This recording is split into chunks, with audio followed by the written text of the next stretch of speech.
Assalamualaikum warahmatullahi wabarakatuh. Perkenalkan, nama saya Zulfia. Saya akan membuat video tugas dengan mata kuliah MPPH dan dosen pengampu Bapak Sintong Arion Hutapea SHMH. Saya akan menjelaskan mengenai penelitian kualitatif dan kuantitatif. Lalu, bisakah penelitian hukum itu menggunakan pendekatan kuantitatif? Yang pertama, dalam metode penelitian kita mengenal pendekatan kualitatif dan kuantitatif. Yang pertama, penelitian kualitatif. Penelitian ini lebih menekankan pada pemahaman mendalam tentang fenomena sosial atau manusia. Ciri-cirinya, yang pertama, bertujuan memahami makna dan konteks di balik suatu fenomena. Yang kedua, data bersifat deskriptif atau kata-kata, narasi, atau gambar, bukan angka. Yang ketiga, metode pengumpulan datanya itu menggunakan wawancara mendalam, observasi, partisipatif, studi dokumen, dan lain-lain. Yang keempat, analisis datanya ini bersifat induktif atau dari data ke teori. Contohnya itu meneliti persepsi masyarakat tentang keadilan hukum. Kelebihan dari penelitian metode ini, yang pertama, cocok untuk topik yang kompleks dan belum banyak diteliti. Yang kedua, mampu menangkap nuansa sosial dan budaya yang tidak bisa diukur dengan angka. Lalu kekurangannya, sulit digeneralisasi karena sampelnya kecil. Yang kedua, subjektivitas peneliti bisa mempengaruhi hasilnya. Lalu yang kedua ada penelitian kuantitatif. Penelitian ini lebih menekankan pada pengukuran data numerik. Ciri-cirinya, yang pertama, bertujuan menguji hipotesis atau mencari hubungan dari sebab akibat. Yang kedua, datanya berbentuk angka dan hasilnya bisa dianalisis secara statistik.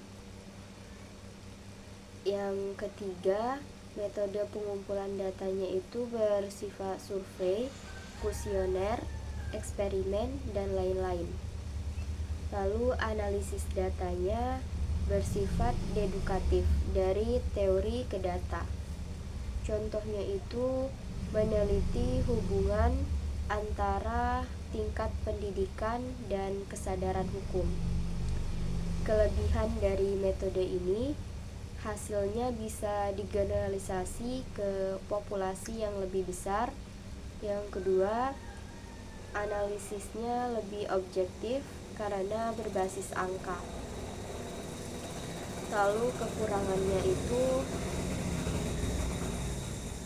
sulit menangkap aspek sosial yang mendalam, keterbatasan dalam menjelaskan mengapa sesuatu itu terjadi.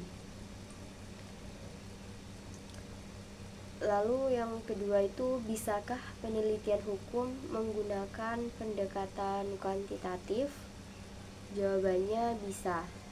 Dalam penelitian hukum, meskipun lebih banyak didominasi metode kualitatif atau analisis norma, doktrin, dan prinsip hukum, pendekatan kuantitatif juga digunakan, terutama untuk yang pertama, analisis empiris dalam hukum. Yang pertama, studi statistiknya tentang efektivitas hukum tertentu. Misalnya, apakah hukuman mati menurunkan angka kejahatan. Yang kedua, survei untuk mengukur pemahaman atau kepatuhan masyarakat terhadap suatu peraturan. Yang ketiga, pengumpulan data numerik tentang kasus, vonis, atau tren hukum dalam periode waktu tertentu.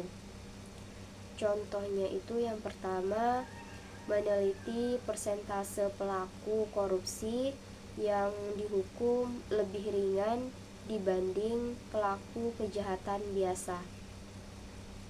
Yang kedua, menganalisis korelasi antara tingkat pendidikan dan kesadaran hukum di suatu wilayah tertentu. Yang kedua, kombinasi kualitatif dan kuantitatif atau mixed method. Banyak penelitian hukum modern yang sekarang ini menggabungkan kedua metode ini. Contohnya, kualitatif, menganalisis pasal-pasal dalam Undang-Undang Perlindungan Korban Kejahatan.